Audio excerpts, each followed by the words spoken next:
As American President Barack Obama celebrates his inauguration this weekend, a letter packing a political punch from this side of the border is headed to Washington. The note pushes Obama to approve the Keystone XL pipeline, which would take crude from Alberta to the U.S. Gulf Coast. Canada is the largest oil supplier to the U.S., and if the project doesn't go through, there could be a major economic impact. Francis Salvaggio reports. The future of Alberta's oil sands may depend largely on the approval of the controversial Keystone pipeline expansion. 6 out of every 7 barrels of oil that are projected to flow south to U.S. refineries will come from northern Alberta.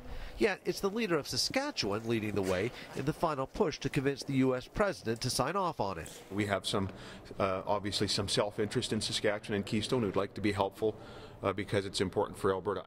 As the Premier of Canada's second largest oil-producing province, Brad Wall penned a letter this week to Barack Obama respectfully urging the president to move forward with the Keystone project. The letter was signed not only by himself, but 10 U.S. governors. I think it's important for Canadians to be putting forward a positive position with respect to Keystone and urging our friends in the United States to support it. Alberta has the most volatile revenue stream. Without that support, Alberta's former premier says the industry could be in trouble. Frankly, it's the same thing. If you were making furniture in Alberta, you couldn't get it to port, you wouldn't get anything for it. Oh, let them spill. Let them spill.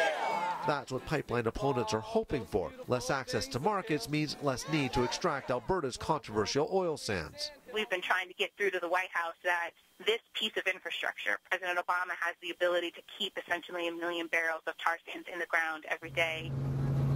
Pipeline supporters hope not. After leading much of the charge, a spokesman for Alberta's premier welcomed Wall's letter, saying Premier Redford welcomes every bit of support for Alberta's efforts to open new markets. Not just to increase exports, but also price. The cost of limited access is nearly $40 million a day for Canadian producers, thanks to a discount placed on North American crude. The Keystone pipeline, as the experts have weighed in, if ever approved, will actually narrow that gap. Many believe it could eliminate that gap. That could add billions to the Canadian economy, depending on the president's decision that will likely be made later this year. Francis Salvaggio, Global News, Calgary.